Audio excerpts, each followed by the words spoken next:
In this video we'll be using some professional colour grading techniques to analyse and match the colour grade in Wes Anderson's Asteroid City. So we're starting off in the edit page here, and we've got 5 clips on the timeline. Our reference image, which is just a JPEG still from the movie, and then I've got 4 clips which I shot on my Sony. When I grabbed these, I was trying to find something that had a similar aesthetic to Wes Anderson film, just to put us in the right ballpark. So let's jump into the colour page now. Okay, so the first thing to talk about is colour management. There's 2 main ways to adjust your colour management in Davinci. You can either do it globally across your entire project by clicking on this little cog at the bottom right, which opens this menu. Go to colour management and you can adjust it there, and that's great if all of your clips are the same type, so they're all from the same camera, they're all shot in the same way. Then you can just use this and it's super easy. In our case, we've got a mixture of footage, so we're going to colour manage each clip. We've got a JPEG here as our reference, and then this Sony footage is shot in S-Log3. So I'll show you how to do that. What you do, you can see I've got 2 nodes here already set up for this one, and on these nodes I've got something called a CST, or color space transform, and you can find that in the effects tab. If you go into library and just search color space, and it's just there, and you can just drag that onto your node. I've already set this up, so let's have a look what we've got set up. For the Sony footage, we've got one at the start here. We've got it set up so we're telling Davinci this is Sony footage coming in, and we want to then convert that into Davinci wide gamut, which is a very wide, big colour space with lots of colours in it, so it just gives you more latitude to play with. So that goes at the start of the grade. We're going to grade in the middle here, and then at the end, this one then takes it from Davinci wide gamut and to Rec 709, which is basically what your monitor needs to display the colours accurately on the monitor. So that's that one. For the JPEG, it's a little bit different. We've just got the one node here with one CST, and we're just saying this is a JPEG in sRGB, and we want to convert it to Rec 709 so that it looks right on the screen. So that's our colour management. Now let's set up our workspace and have a quick look at the tools that we've got to analyse this image. So the first thing we want to do is, it's really useful to be able to have your reference right next to the clip that you're grading, so that you can really easily compare the colours. And the way that you do that is if you just come up to this little box here, click on that, and in this drop down menu that appears, just make sure selected clips is highlighted like that. And now if you hold down command, and you can select multiple clips like this, and you'll also notice there's this white box around the edge which changes if you click on these images, and that just denotes which image you're actually working on. So the next thing to look at is the tools that we've got to analyse this image, and the main tool that we're going to be using is the scopes down at the bottom here, and specifically the waveform scope. So let's have a look at that. We've got our highlights up at the top here, and our lowlights at the bottom, and then the midtones in the middle, and all of these colours represent pixels at different points on the luminance scale within the image. Now, one thing to note, if this looks a bit dark on your computer, if you click on this little button here, it brings up this pop-up menu, and you can adjust the brightness of the waveform. It might look more like that on your computer by default. It's really worth cranking that right up so you can really see what you're doing. So looking at this, you can actually quite clearly see this is our reference image here, and on this side is our Sony footage that we're going to grade. So let's have a look at the reference image and see if we can work out what needs to be done to match the grade on it.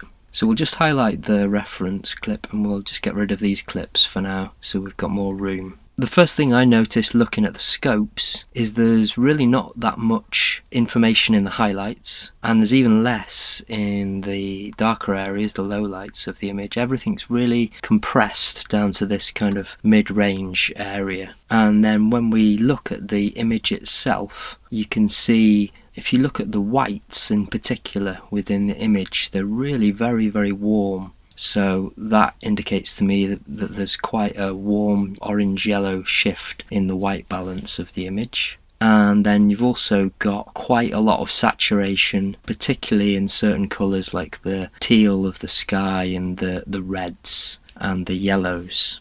Okay, so let's select our first clip along with our reference again and get started on the grade. What I'm going to do to begin with, we'll highlight this first node, and if you hold Option and S, just click S 4 times, and that adds 4 nodes. And then I'm just going to rename those just so that we know what's what. So we'll go exposure, and then the next one will be white balance, saturation, warp.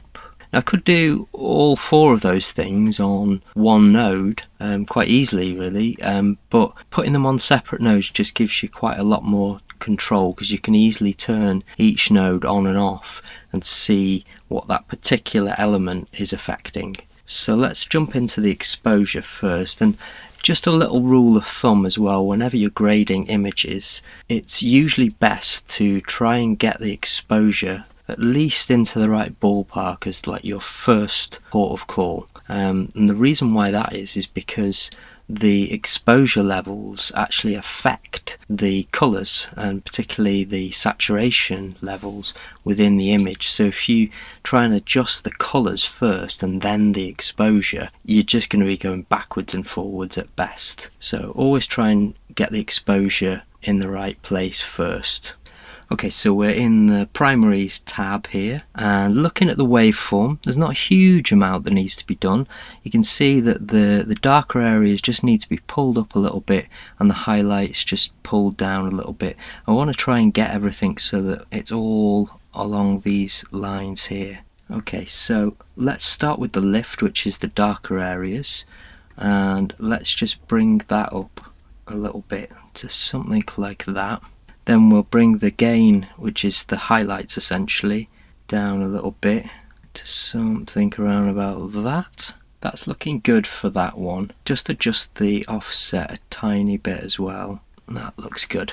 So next we move on to white balance, and I'm just going to add quite a lot of warmth into the image just with this temperature control here. Go to something like that, which probably seems like too much at the moment, but that's going to get balanced out when we add some more teal into the image for the skies later on. Let's move over to the saturation now. Just bump that up. Okay, that's looking good. And what I'm really looking at when I'm adjusting the white balance and the saturation, I'm looking at the whites in this image and comparing them to the whites in this image and trying to get something in the right ballpark. Okay, so let's jump into the warp tool now. So you'll find that here. We want the first one, which is the chroma warp. So if you look at this graphic, this little bit of white in the middle, that's actually all the colour information in this image. And what we can do, we've got this first tool selected, and we can really push and mould the colours in quite extreme ways with this. So what we're going to do is we're just going to tap and drag around about the middle point here, and if you look at the white you can see it moving, and what I'm looking at in terms of the image is I'm keeping an eye on the sky in particular and trying to match it to our reference image. Okay, so what we want to do now is we want to test that on our other clips to make sure that the grade holds up. So the easiest way to do that is to grab a still. Just right click on the image and go to grab still, and then if you come up to the gallery here, open the gallery, and there's the still that you've just saved.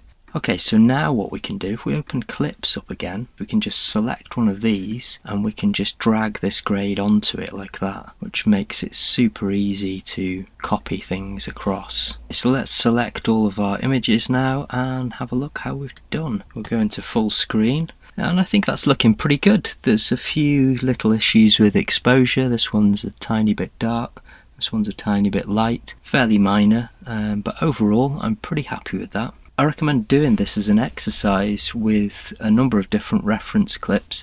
It's a really good skill to have, to be able to analyse an image and replicate the grade, and it will really expand your understanding of how to attain different looks within the colour page.